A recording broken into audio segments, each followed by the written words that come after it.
next installment of The Reaper and the Scribe. This is Bevie at Habtopia. It's the 15th of June already. Good golly, Miss Molly. And we are moving on to chapter 57. The Dark Realm. When the soul leaves the body, it begins its journey from the realm of death to its next existence. This is the way of most souls that pass through the realm of the Reaper, the realm of death. If, however, you are one of the unfortunate souls who has not lived a good life and has caused damage to another animal or the planet, your soul is stripped of its life force, and your individual journey has come to an end. Your soul is placed in storage for the next dominant species.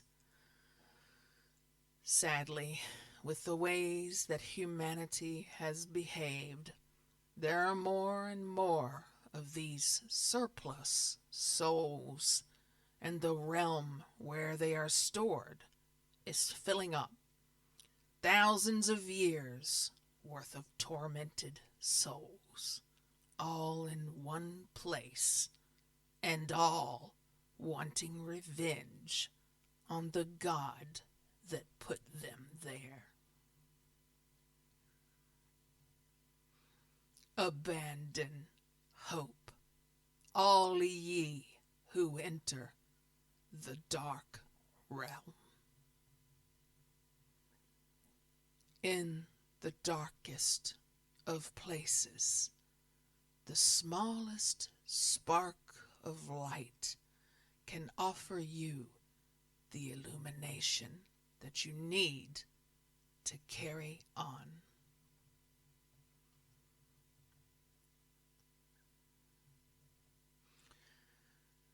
Chapter 57. 6 months had passed, and peace reigned in every domain. Things were indeed changing back to how it once was. Everything was going swimmingly until the morning that Gavin's Jaguar sports car raced towards the maternity ward of the hospital where they both worked.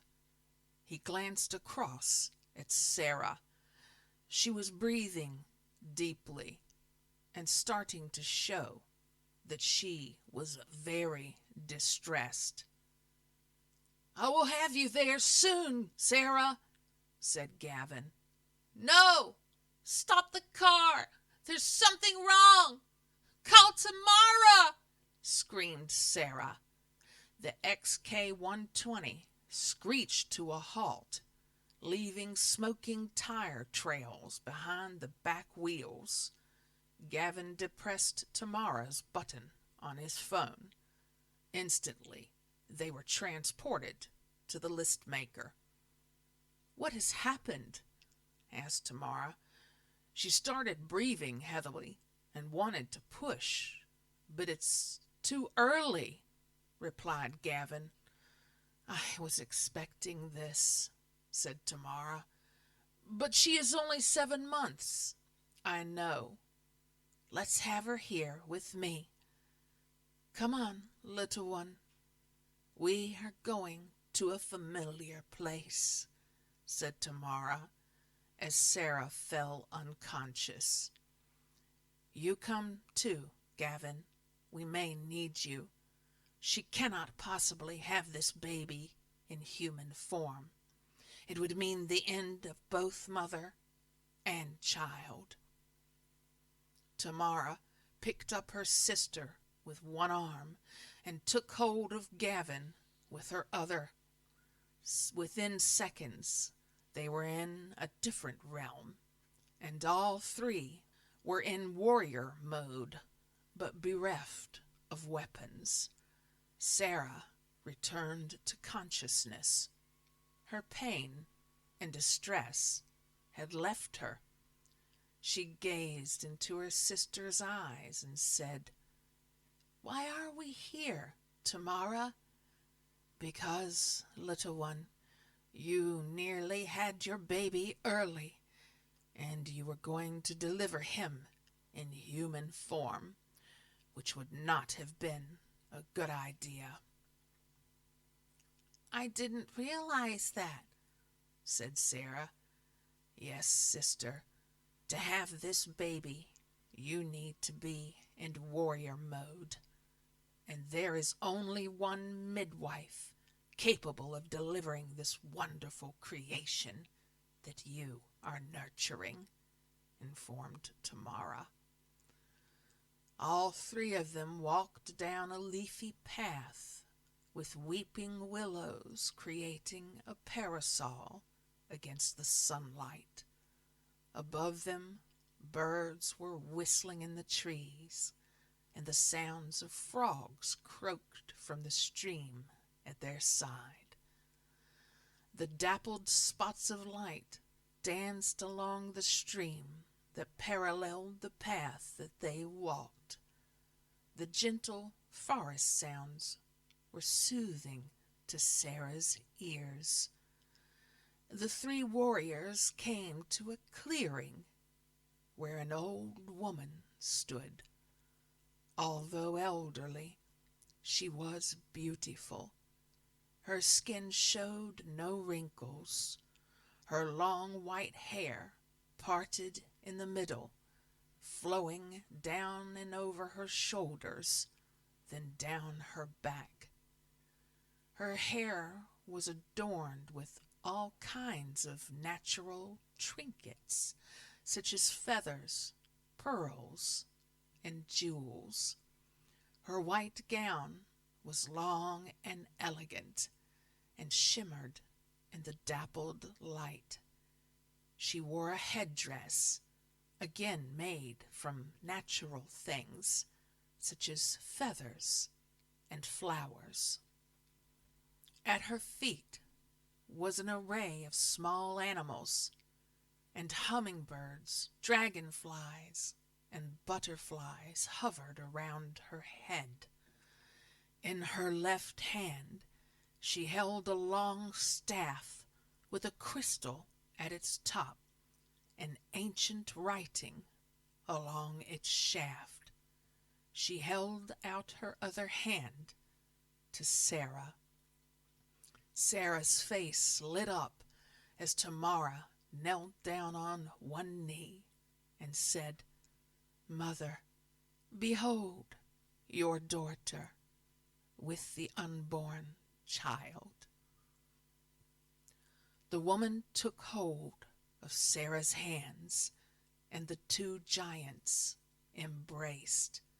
Sarah immediately felt at ease. Her anguish was gone, and all thoughts of anxiety had left her. She was, in fact, at one with Mother Nature herself. A feeling of elation filled her entire being, and the same feeling was transferred to Gavin and Tamara. After a while, this immense euphoric feeling within that open circle in the middle of the woods, within the realm of nature, was replaced by a sense of calm. It was a feeling of safety, of a new beginning, and a bright future. It was as if nature had provided a savior, this star-child hybrid of everything good about humanity, and the strongest power in the realm of nature would become a bringer of joy to the world. "Would you like to see your baby?" asked the woman. In a slightly dazed state, Sarah smiled and nodded her head. Mother Nature also smiled as in the middle of the group a mist appeared. It began to swirl and then cleared. In its stead was a baby, turning slightly in a circular motion in front of Sarah, as if in a different state of consciousness. Gavin came to Sarah's side and put his arms around her as they both looked in awe at the child in front of them. Tamara smiled and said, "Do you know what's going on, Sarah?" In a faraway voice, Sarah replied, "Nature's baby needs nourishment here. I have done my part, and the baby will grow strong within the womb of nature." Gavin had been granted this knowledge too, as he turned Sarah towards him and pulled her tightly into his embrace. He whispered in her ear, "I love you." The power of love was so strong within that circle in the woods that the old woman felt for the first time in a long time that humankind, if only in part, would be saved, and her wrath upon the dominant species of her wonderful planet Earth will have dissipated. Mother Nature would have let the asteroid hit the planet and start life on Earth again, as things had stood up to Sarah becoming pregnant. Indeed, she didn't raise one finger to stop Atkinson Sr.'s plan, as she had all but given up on what she had come to consider an infestation upon her beautiful Earth. Sarah's unborn baby looked straight into his mother's eyes and smiled as the mist returned around him. Sarah, still feeling quite at ease, smiled back. Turning to Gavin, she said, "Our job is complete." Sarah then looked at Tamara while still smiling, saying, "I'm ready." She then looked back at the ancient beauty of Mother Nature, and bowing her head, she said, "I entrust our baby with all our love into your care." The floating mist that encapsulated the baby was now encompassing the old lady as well. As the gentlest of whirlwinds slowly twisted around her body, she lifted her arms to the sky, uttering a few incoherent words, and the mist into her form became absorbed. The old lady smiled and withdrew back into the forest. Tamara, Sarah, and Gavin were left standing in the clearing. Tamara placed both arms around her sister and said, "Do you understand what has just taken place, my darling?" Sarah smiled and nodded her head. She then noticed a small group of rabbits munching on clover where the old woman had stood. "Bunnies!" shouted Sarah as she ran over to them and began stroking their ears. Gavin glanced at Tamara with a concerned look in his eyes. "Worry not, Gavin. everything is in order. She has just returned to the mindset that she held before she became pregnant. "And how do I return to mine?" he asked. "That will be dealt with upon your re-entry to the plane of existence, and the memories of all who knew Sarah was pregnant will be altered.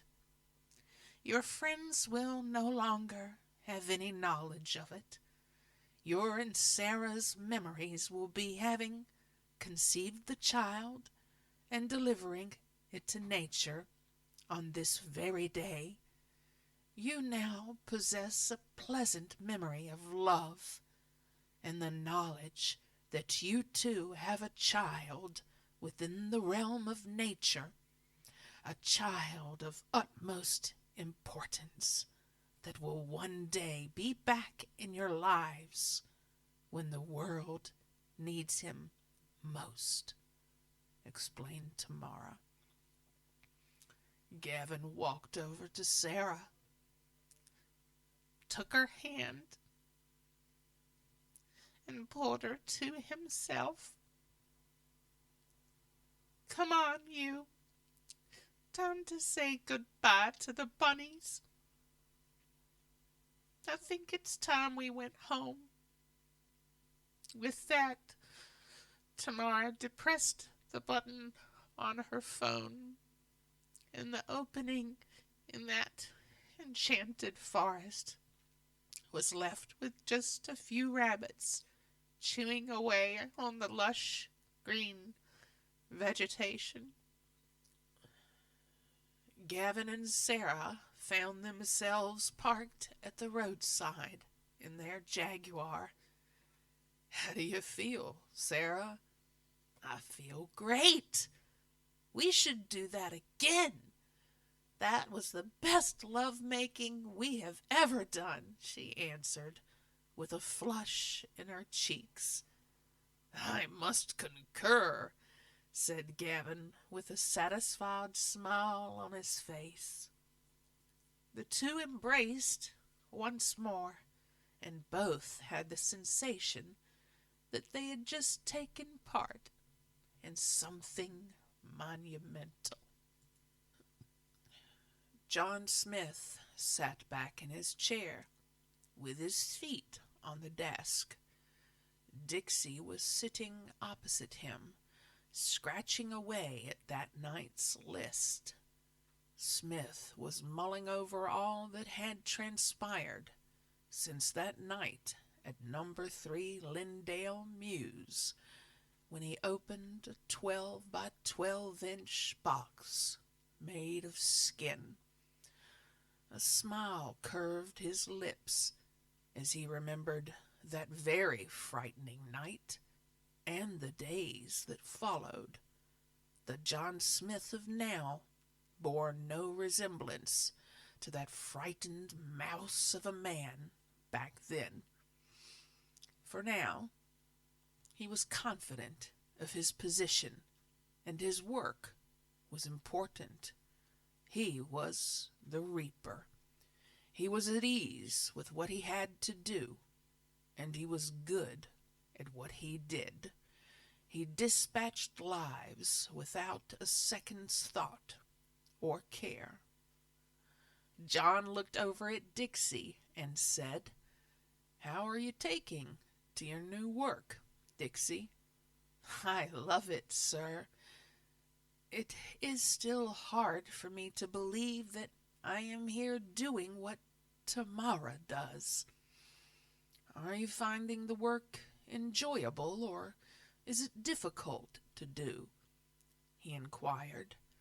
"I have taken to it like a duck to water, sir," she replied. "The thing that I don't understand is how you can step right in and begin writing the lists," he said. "Well, the thing is, sir, the list-making is the simplest part of Tamara's work. You see, the list is passed to me telepathically by Mr. Clarke while he is writing the names down in the great book," informed Dixie.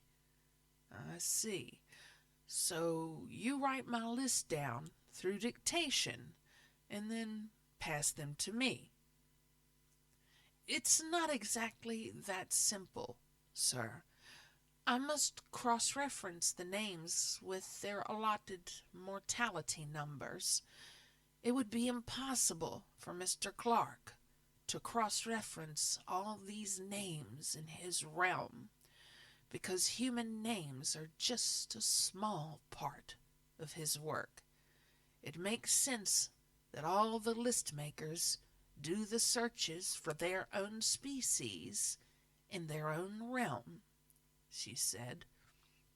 "Well, I must say you are doing a splendid job, and I am enjoying working with you. How's that soon-to-be husband of yours doing? I haven't seen him in a while," he asked. "He is fine, sir. I think he's getting bored being at home, but he certainly doesn't regret leaving the police force. Have him come in and see me. He has more than earned his place in this company. I did tell him this when I saw him last." "I will tell him. I'm sure he will be interested now. Being alone for long bouts of time is starting to wear thin with him. He is used to a more active life," said Dixie. The other realm now looked quite different, as the two young gods had put their stamp on it. They both had different ideas of how their area should look. Atkinson, who was now glad that the junior part of his name had gone forever, had brightened his father's domain considerably. He had progressive ideas that he intended to implement. His main aim was to stop the people of the world killing each other. His father had never cared for the human race. He could not stand its aggression. So over many thousands of years, he had grown to hate them. In the end, this proved to be his undoing. The title of the Chosen One wasn't sitting easily on his mind, as the great book had not told of why he was the Chosen One, nor did it inform him on how to lead. Jeff Clarke was no longer a young reporter, for he also had been chosen for a different path. Without any knowledge of what was going on, he had been living and dying like Sarah, his many lives bringing him to this stage of his evolution. He now wielded the same power and had all the knowledge of his predecessor, Dewhurst. He, however, wasn't alone as the Scribe had been, for he was gifted the company of his sweetheart, Cindy. Some rules of the other realm were changed by the new Alpha Reaper, one of them, in particular, being that no two Reapers could be on the plane of existence at the same time. That particular rule, enforced when Atkinson Sr. had brought his son into the Reaper system, was the first to go. The Reapers and Scribe could join each other on the plane of existence as well as the other realm. The realm of death would remain the same. Only the Reaper in his administration had sole use of that domain. Bringing back these rules made it so Atkinson, Smith, or Clarke could move easily between realms. Jeff Clarke sat at the scribe's ornate desk, quill in hand, writing names in the great book. This book held the names of every life form that walked, flew, swam, slithered, or crawled on planet Earth throughout its long history. He had been deep in thought when Atkinson came into the room. Atkinson came up to Jeff and placed a hand on his shoulder. With everything that has gone on since we took over this old place, I don't think I've ever really thanked you for what you did. I think my part was the easy part. Mr. Dewhurst did most of what I had to do. I don't think I could have taken Mr. Dewhurst's powers from him had he not wanted me to have them. This may be so, but you needed to be strong to consider even taking part in this. If I had felt as I do now, I would not have been worried, said Jeff. Indeed so. Nevertheless, I could not have done this without you, and I am looking forward to working with you. My father and Dewhurst were the best of friends through many millennia. That friendship came to an end over my father's opinion of the human race. Dewhurst could see their potential. He knew they were not all greedy and self-opinionated. Because of this, they grew apart. And when there is a divide between reaper and scribe, that is where the trouble begins. I believe we both share the same opinion of the human race, and therefore will not suffer the same fate as my father and Dewhurst. One thing I've discovered since becoming the scribe, and it's something that pleases me, is that it isn't just human names going into the great book, said Jeff. Oh, yes. The belief that some humans have that only their species bears a soul, an arrogance known only to the human race, of course. Everything that lives and has a conscience must have a soul. Indeed, how could it survive without one? Even the humans who preach that only they have a soul know only too well they are preaching a lie, said Atkinson. It has pleased me to find this to be true. But tell me this, why is it that we deal only with the humans? Because I scribed the names of everything onto the pages of this book, inquired Jeff. If you search your memories that belonged to Dewhurst, you will be able to understand this. But put quite simply, it's a matter of workload. We have different teams and different reaper systems for every different species on Earth. You, my friend, are the constant in all of this. John Smith and I work only with the humans. So as you write a name in the book, telepathically it's sent to the list maker who deals with that particular species. The alpha list makers list human animals. There are many reapers and list makers, but we are the alpha team, if you like. It's not because we are the best. It's because we deal with the dominant species. explained Atkinson. This answer pleased Jeff, as it mirrored his feelings about animals having souls.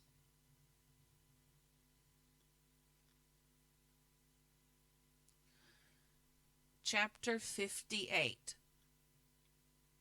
The police station was not the happy place it once was. The thin blue line in that part of the world had seen more than its fair share of trouble since the start of the new millennium. The death of one of its long-standing police officers, Chief Inspector Jack Thompson, had rocked the morale of the whole station, quickly followed by many deaths during the first troubles at the turn of the century. The whole building itself had been razed to the ground and a new one built in its place. Then the resignation of Chief Inspector Paul Johnson, without any warning, furthered the unrest. Yes, the police station was at a low point when the new chief inspector arrived for duty. As for the man chosen to bring harmony and stability back to this once well-run police station, there most certainly could not have been a worse choice. Chief Inspector William Crawshaw was an arrogant, self-opinionated man. He had wormed his way up the promotion ladder by backstabbing and tell-telling. He would stop at nothing to get his foot on the next rung of the promotion ladder. He had undermined many good men and women who would have done the job far better than he. None of his past dealings to get him into the position he now held lay heavy on his conscience, because, quite simply, he didn't have one. He was not the right man for this job. It was that very thing that worried John Smith, and it was the reason he wanted to talk to Paul Johnson for quite some time. In another part of town, Tom Harper was getting into his pristine white coat when Gavin Jackson walked over to him. "Good morning, Tom. How are you today?" "I'm exceedingly well this morning," he replied. "Excellent, dear boy. Did you go to Queen's Court last night?" "We did. It was as fun as ever. We finished off over the road. John Smith has a few fans now since his little escapade with that gang of ruffians," chuckled Tom. Gavin laughed and said, "By the way, have you seen Sarah?" "Oh, God, please do not tell me she is somewhere in here and you don't know where," said Tom, his happy mood deflating. Gavin just shook his head and said, "When you find her, send her my way." "You do realize, if she is within earshot of us, I will be getting the 3rd degree about last night. Have you kissed yet?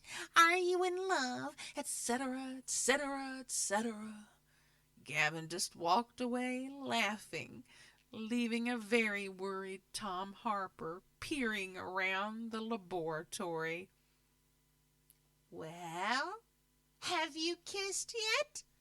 said a voice from cooler number 4. "I do not converse with the dead. I am a scientist, not a medium," replied Tom. The drawer burst open, and a covered body sat upright. Pulling the sheet from her head, Sarah said, "I am small, but what has size got to do? Oh, wait a minute. I am a small. I thought that was a typo. Pulling the sheet from her head, Sarah said, I am a small. But what has size got to do with whether you have finally kissed him or not? Tom just shook his head. Whom I kiss or do not kiss is of no concern of yours, young lady. You are her? You are here to learn, Mrs. Jackson, not to discuss my private affairs, instructed Tom. Then tell me if you did, and I will leave you alone until tea break. I promise, pleaded Sarah. We have work to do. The rest of the people in these coolers are as they are supposed to be, dead, and are needing post-mortem preparation. Perhaps you would be good enough to ready the examination table. And if you're a very good girl, I will let you clean it after we have finished. Then you will be able to wash away all the blood and gore that your husband and I leave. Now, wouldn't that make you a happy little slab girl? Sarah grinned and nodded her head. You are the strangest thing I've ever met. I have never met anyone more suited to a position than you are. Now go away and leave me alone, you horrible little person, said Tom. Well, did you kiss him or not? Asked Sarah, her arms folded and hips cocked to one side as she looked straight at Tom's face. For the love of God, if it will shut you up, then yes, I kissed him. It was marvelous. It was the best kiss I've ever had. Now go away. For some deranged reason, your husband wants to see you, and I want you to disappear. So go, run along, and put a white coat on now. Sarah leapt from the cooler drawer and ran off in the direction of Gavin's office, and in a singing voice she yelled out, Tommy loves John, and they finally kissed. Yeah! Tom Harper watched his giddy apprentice running towards his boss's office and thought to himself, Oh, God, what have I done? He walked off, shaking his head. The memory of only 2 days ago, when he last saw her and she was 7 months pregnant, had been eradicated from his mind. She was the same annoying person she had always been, and he had always loved. As much as Tom Harper could love a girl, that is. Chief Inspector Crawshaw entered his new police station at 10:30 as he began his first day at his new placement. Walking past the desk sergeant, he said, Coffee, milk, 2 sugars, and no calls this morning. Send me 2 men to move the stuff in my office to where I want it to be. May I inquire who you are, sir? Asked a befuddled Glenn Simpson. Who am I? Shouted Chief Inspector Crawshaw. I'm not used to civilians walking in here, demanding beverages and furniture removal, said Sergeant Simpson. I am Chief Inspector William Crawshaw, Sonny Jim. Please address me by name or rank, sir, as per regulations. If you enjoy wearing those stripes on your arm, learn to keep that clever tongue of yours still. I only have Officers Harper and Bell available, sir. Well, send 'em up, you idiot, was the reply. The desk sergeant called the two police officers over, and Linda Harper and Amanda Bell came to his desk.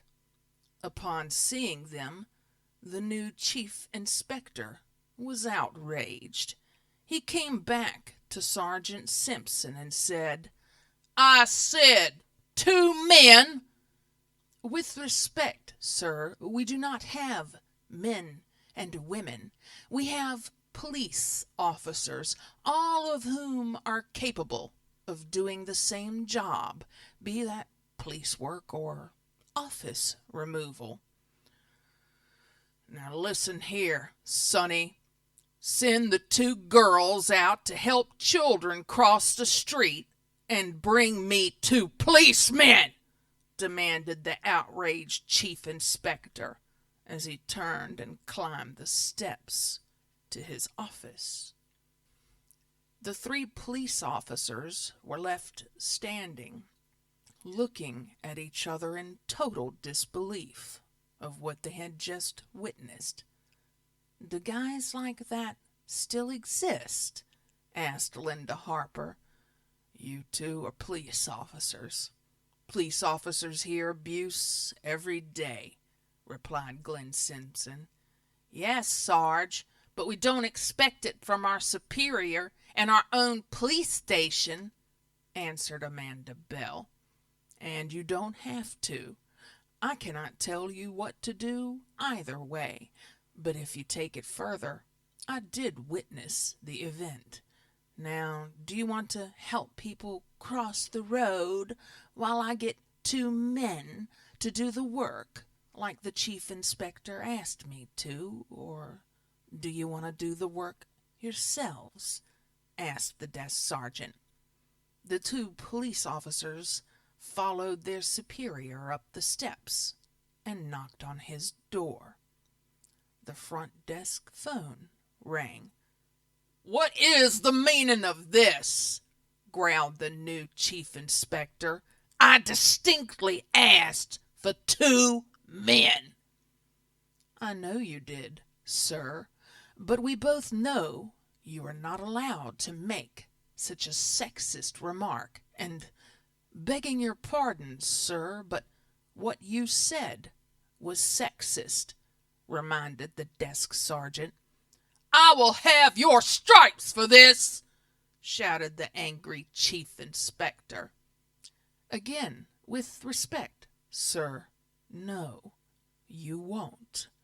I have been a police officer for 25 years, and standing up for women officers' rights is not grounds for demotion," retorted Glenn Simpson. "We shall see," shouted the chief as he slammed the phone down.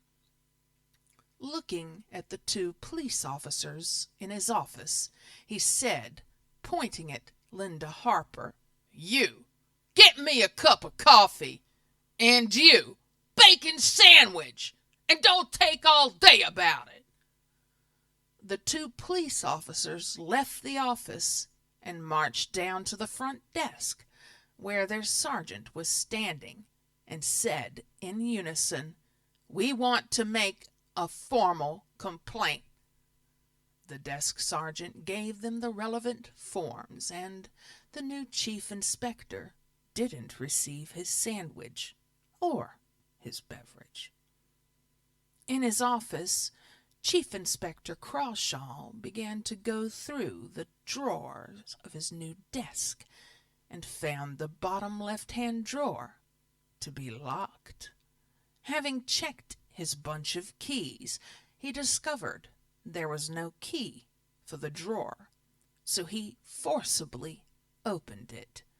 The drawer seemed to spring open, which he thought strange, but it was empty, so he pushed it back in.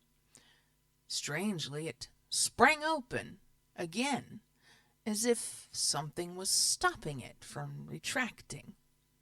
Upon closer inspection, the chief inspector saw something stuck in the back of the drawer. He put his arms into the drawer and took hold of what felt like a folder. After some gentle persuasion, the file yielded, and it was in Chief Inspector Crawshaw's hand. The contents of this presumably lost file, both the text and photographs, left him open-mouthed. He immediately phoned downstairs. "Tell me who or what are Atkinson, and Dewhurst?" he demanded. The desk sergeant stuttered with his answer. They were the old accountancy firm, sir. Why do you ask? Are they still around? Yes, sir, but it is run by different people now. I didn't ask who ran the company. I asked if it was still there. Sorry, sir. Yes, it is.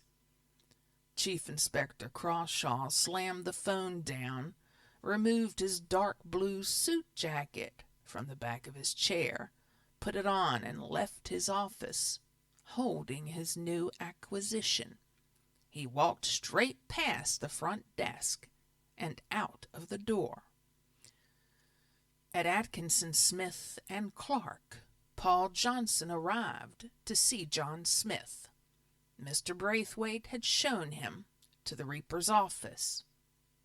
"Paul, my good fellow, how are you?" "I'm good, thanks. Dixie keeps telling me you want to see me, so here I am," said Johnson, casting a wink in Dixie's direction. She smiled and returned to her work. "Yes, I did. How are you settling at home, and how's the hiatus coming along?" queried Smith. "Let's just say you can have too much of a good thing. If I'm honest, John, I'm bored to my back teeth of sitting at home." "I was hoping you were going to say that. How do you feel about taking your rightful place with us here?" "There isn't more trouble, is there?" said Johnson, looking worried.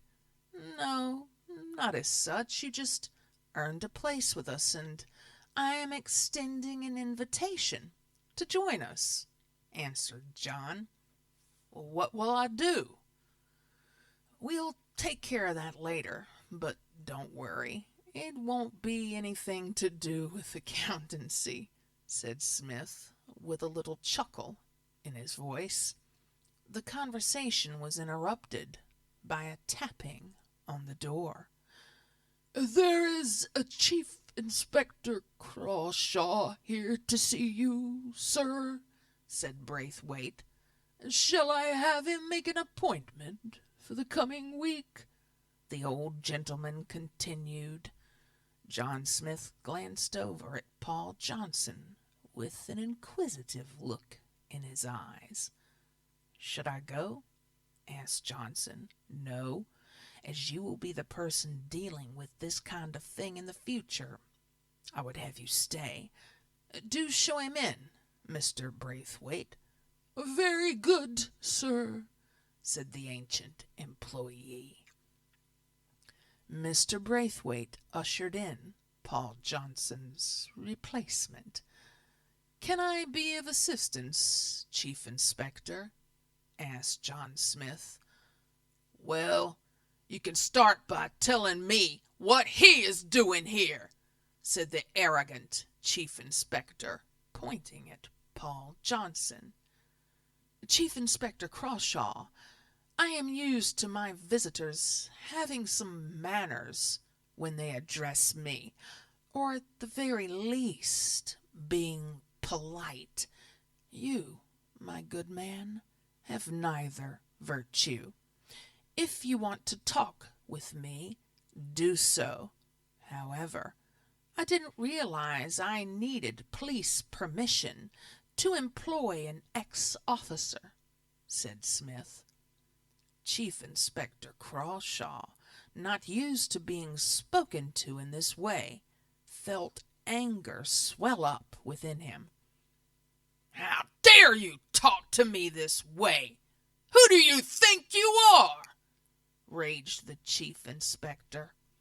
I believe I am your host, and you are in my office, so kindly lower your voice and alter its tone. If you have official business with me, let's hear it. If not, this meeting is over, and good day to you, sir.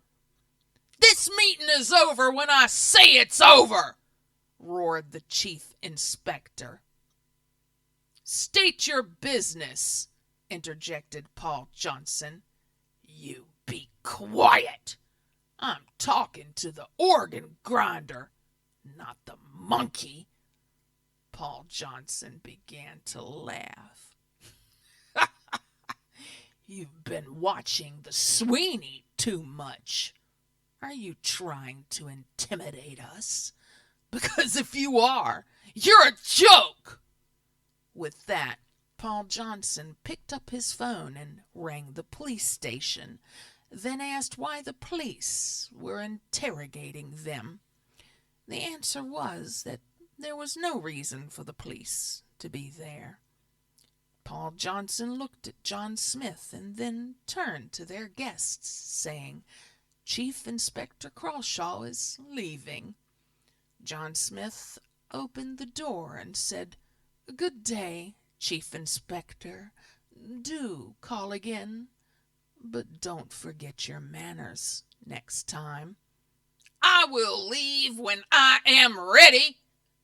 You will leave now, or I will have you removed, and that won't go down well with your superior, Detective Superintendent Malik, now, will it?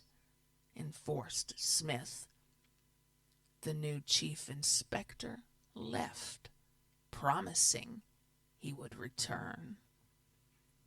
What was all that about? Said Smith. I don't know. There's no reason he should come here. All the documentation about what happened and everything entered into the computer no longer exists. We shall have to see. In the meantime, it looks like you've already begun your position here, said John Smith with a smile. I know this man. He must know something, and he will probably be back, said Johnson. Well, next time we will be prepared for him. We can assume he's found something out. I wonder what it is, said Smith. I'm sure we will know soon enough, answered Johnson. I'd better make Atkinson aware of what has just occurred. I shall leave you in the hands of Dixie, if you will excuse me, said Smith, depressing the Atkinson button on his phone. What do you want, Reaper? Said Atkinson, sounding like his father. Smith looked shocked. Ha ha! Just kidding. How are you, John? Said Atkinson. You had me there for a minute, said John. What do you think of the old place now that I've dragged it kicking and screaming into the 21st century? It looks great.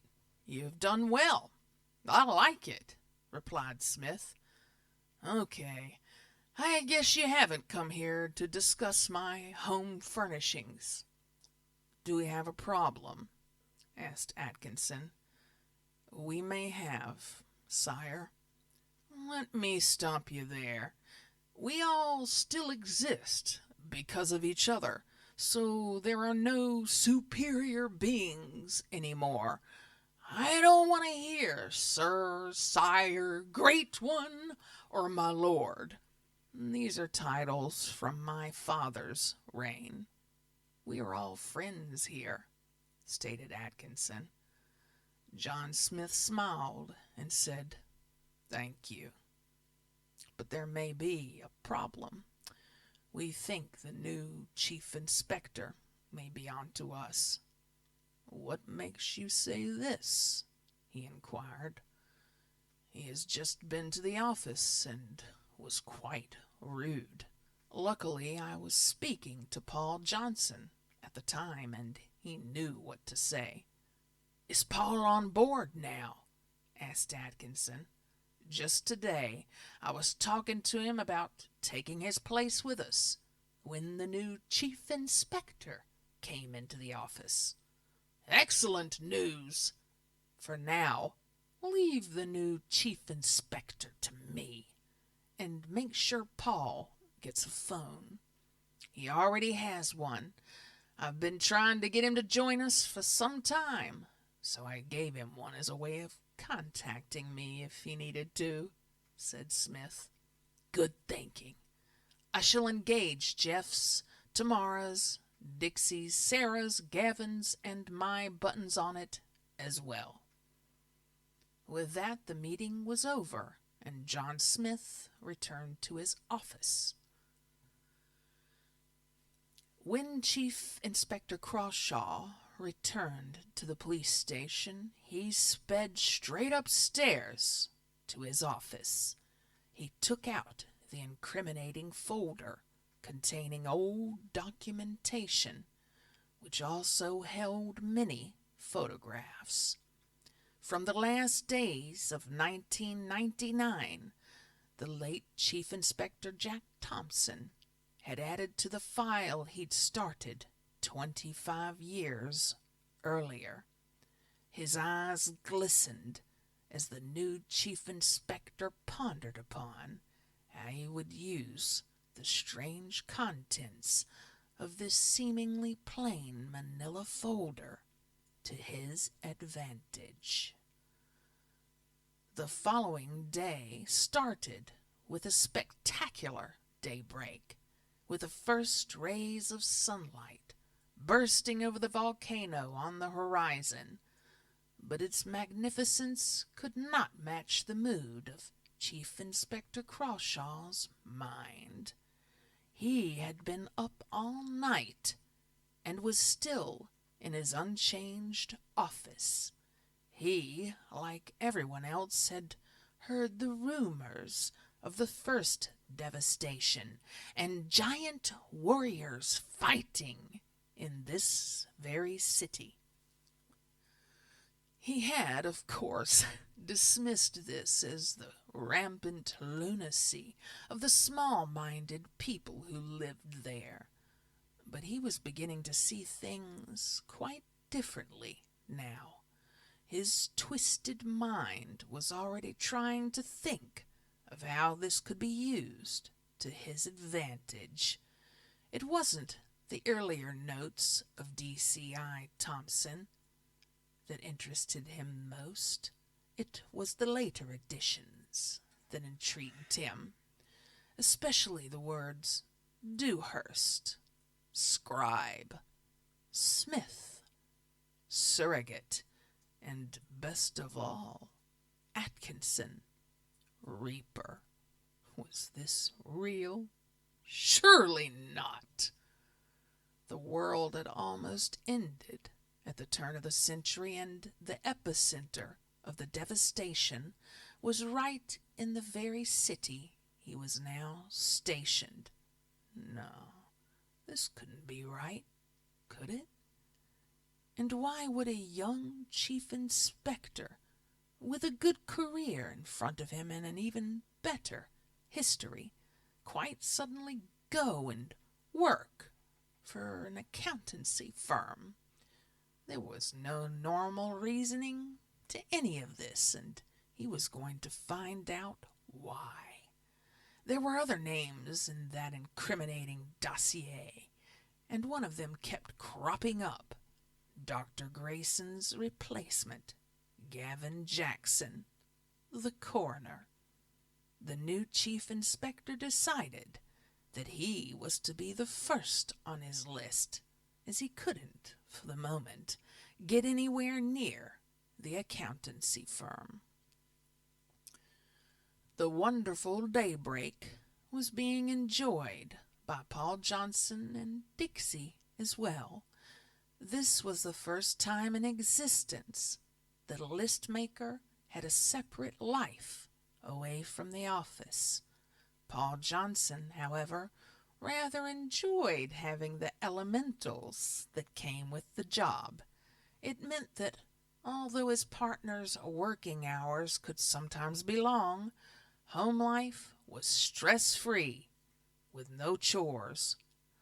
Yet his mind was troubled. Had something been overlooked? The removed documentation and the fact he had covered his tracks was not helping. He knew of Detective Chief Inspector Crawshaw and how he worked. He knew that if he could angle something to his advantage, he would. There would be no reason to have visited John Smith yesterday unless he had discovered something. At this point, Dixie brought him out of his thoughts and said, "What is so important that it has taken your mind off me?" Johnson smiled and said, "Nothing, my love. I was miles away, that's all." "If Chief Inspector Crawshaw is bothering you that much, we'd better have a word with Mr. Smith when we get to work. He will know what to do," said Dixie. Paul just smiled and said, "I love you, but keep out of my head. It's a mixed-up, crazy place." Dixie laughed and said, "Your head is the least crazy place I know, and it seems too much to be a coincidence. You are finally working with us at the same time that this crass individual raises his ugly head." "You could be right, Dixie. I think I will have an early start this morning. I'm going to try and find out what our inquisitive chief inspector knows." The clock in the Clarke's office at Atkinson, Smith and Clarke struck 9 a.m. when Paul Johnson entered. "Good morning, Mr. Johnson. It is good to have you back with us," said Mr. Braithwaite, as he handed Paul Johnson a dossier with the name Crawshaw printed on a white label upon its face. With a confused expression, Paul Johnson, his head slightly to one side, gave a little smile to the old gentleman. Heading to John Smith's office, he said, "Thank you, and good morning to you." Upon entering the reaper's office, John Smith said, "Good morning, Paul," followed by Dixie saying, "Good morning," as well. "Didn't I just leave you in the shower?" mused Johnson. Dixie just smiled and said, "You will get used to your new way of traveling, darling." "My new way of traveling?" "Come, sit down, Paul. We have much to discuss," invited John. Handing Paul a mobile phone, John said, "This is to replace the phone I gave you. It is now your main piece of equipment. It is, first of all, a communicator. You can now get in touch with any of us, including Mr. Atkinson and Mr. Clarke. If you depress the red button and then the name of whom you require, you will be transported to that person." Holding his hand out to Paul, he said again, "Welcome to the firm." Paul Johnson looked at the phone in his hand and then back at John Smith and said, "May I use it as a phone?" "Yes, when you don't use the red button. It can be used as a normal phone, but with a couple of advantages, such as you never lose signal and there are no network charges, said Smith with a smile. I like it already. Now, down to business. If I'm going to find out about our new police chief, I'd better read this dossier on him. Indeed, Paul, you must. But I think we can find you a more convivial place to do it in. Please, come with me, said Smith, motioning towards the door. They walked down the hall to the next office. John Smith opened the door and said with a chuckle in his voice, "This will be your office for the next few thousand years." Paul Johnson raised an eyebrow and surveyed his new office. It was decorated exactly to his liking, with a carved ornate oak desk in the corner. The room had a music system with his entire record collection duplicated. Some of his favorite art adorned the walls, as did all of his certificates and awards he had picked up over the years as a police officer. One certificate on the wall intrigued him. It was a private investigator's license. He was intrigued because he had never applied, nor thought about applying for one. At this point, Mr. Braithwaite knocked on his door. "Come in," said Johnson, placing a CD in the music station. Mr. Braithwaite entered with a tray of tea and biscuits.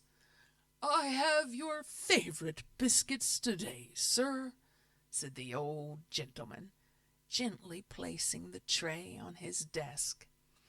"That doesn't surprise me at all, Mr. Braithwaite," said Paul Johnson, quickly changing his mind from his favorite custard cream biscuits to jammy Dodgers.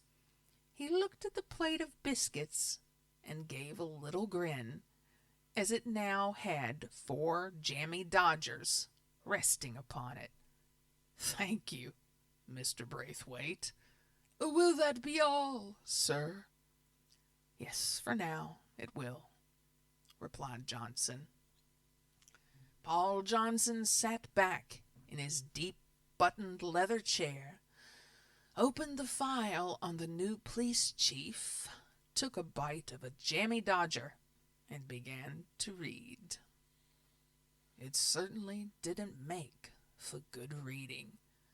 The file contained all of Chief Inspector Crawshaw's deeds as a police officer. Not all of the information held within the folder could be said to be official. The information showed a trail of deceit, bullying, homophobia, prejudice towards women, and any race of people whom he thought was beneath him. The file also showed he was a master at covering his tracks, with an obvious ability to deceive people. In fact, what this file showed was that he owned none of the skills that would make a good police officer, and all of the skills that would make a good criminal. Taking the final piece of the last jammy Dodger and popping it into his mouth, he rose from his chair and made his way back to the Reaper's office with the document under his arm. Once inside, he put the folder on the Reaper's desk. "Have you seen this, John?" "Yes. I saw it just after Braithwaite had it printed. It doesn't make for comfortable reading, does it?" "Indeed, it does not," was Johnson's reply. "Now that you have his background, you had better read this one. I'm afraid it's even worse. I don't see how that is possible, but I'll take a look. Johnson's mouth opened as he lifted his eyes back to John Smith. Is this a copy of the folder that Crawshaw has? The very one, answered Smith. My God! The last entry was on the day my old chief inspector died. How had he obtained so much information about Atkinson Dewhurst and the current Atkinson? That is neither here nor there. We are all implicated in this, and therefore must do something about it. You may have noticed the copies of the deeds for this place, the mews, and all the other property and land, showing how long they have been in our possession. With all this information, he could go to the press, or, even worse, he could begin an investigation into what we do here, and that would not go down well with Atkinson. I can tell you that, my friend. You're the Grim Reaper, for God's sake! Can't you just take him out or something?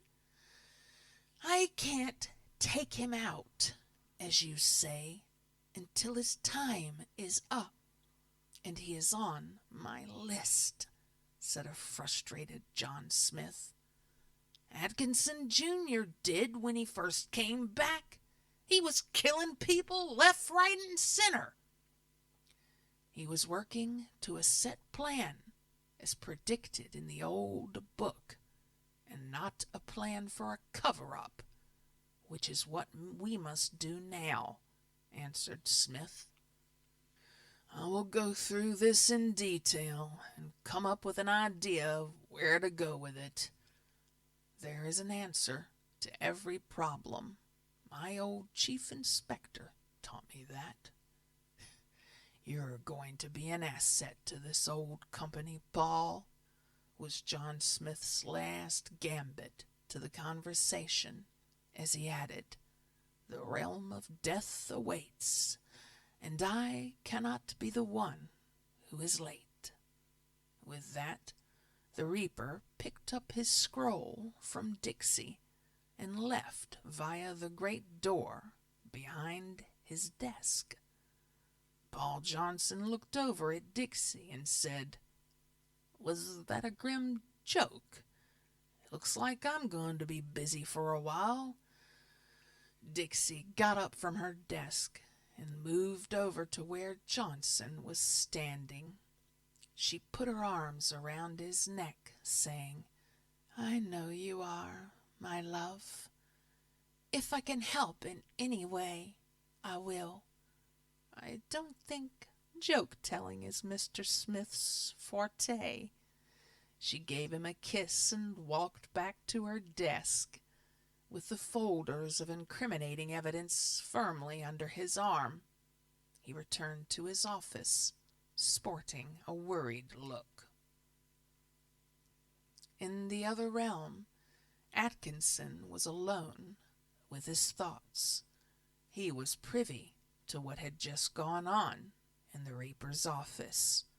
He understood Johnson's simple solution, but knew only too well what the outcome of such a move would be.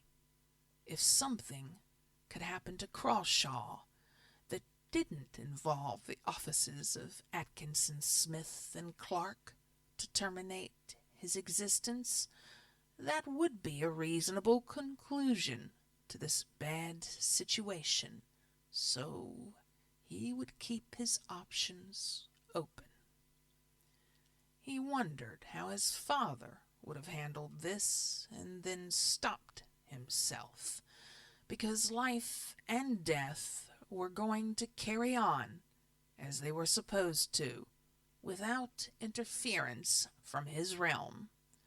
He decided to visit Paul Johnson in his office.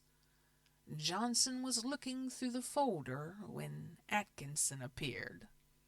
"I like your office, Paul," said Atkinson. "The new rules are working, I see," replied Johnson. "New rules? You were here, John Smith is in the next room, and we're not sitting in the middle of a storm. Ah, I see. Yes, the new rules are working fine. Are you settling in okay?" "I am, thanks. But it's a bit daunting when the main boss just appears in your office." "Does anyone else know you're here?" queried Johnson. "No, and that's how it stays for the moment. John Smith is right. We cannot change a human's life number. It would cause far too much paperwork for my partner, Mr. Clarke. On the other hand, we cannot afford to have this troublesome policeman meddling in our affairs. I take it that's why you've come to see me. Do you want me to kill him?" "Calm down, dear boy. You killing him would be the same as us killing him. I have come to you because I am going to use Smith's list maker to entrap him." "In what way?"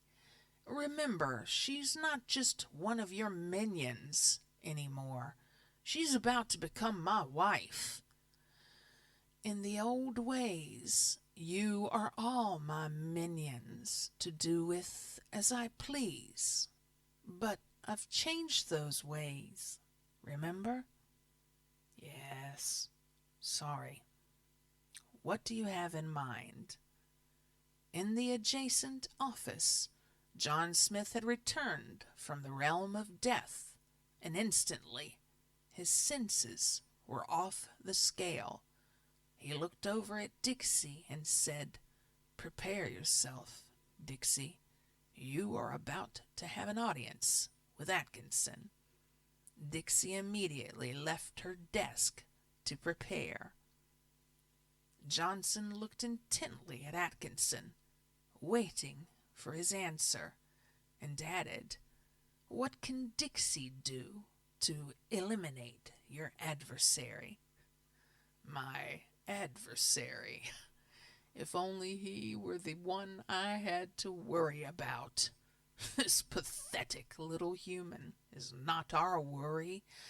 He is an inconvenience and nothing more. He is human and therefore not a problem.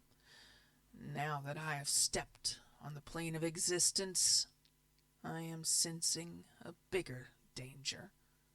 Tell me, has the Jackson male child arrived?" "I didn't know they were expecting a child," said Johnson. "That means the child is already with nature. We have no time to lose, and this new chief inspector is a decoy. I must talk with Smith's listmaker." With that, Atkinson disappeared and reappeared in the Reaper's office. "I was expecting you," said Smith, bowing his head. "Where is your list-maker?" asked Atkinson. "I am here, at your service, my lord," said Dixie, kneeling before him. "I thought my instructions were no kneeling and no lording."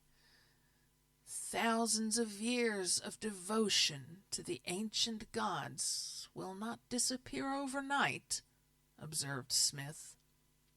"Yeah, I take your point. Listmaker, please, stand. We have much to discuss." "I shall offer my office, as I have things to take care of," said Smith, leaving the room.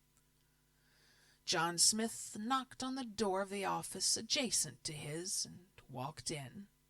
"What is going on, John?" asked Paul. "Relax, Paul.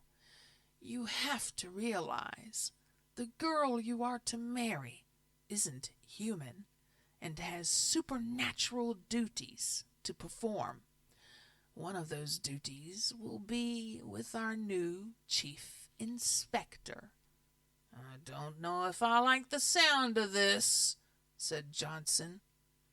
Dixie has two lives, a type of human existence with your good self, and as one of Atkinson's otherworldly warriors. You have seen her in warrior mode, and she bears no resemblance to the little lady you will marry. The human Dixie is the girl gifted to you for your work in helping Atkinson defeat his father. She will be true and loyal and everything you want her to be. My list maker is an entity unto herself and will follow Atkinson's orders to the letter.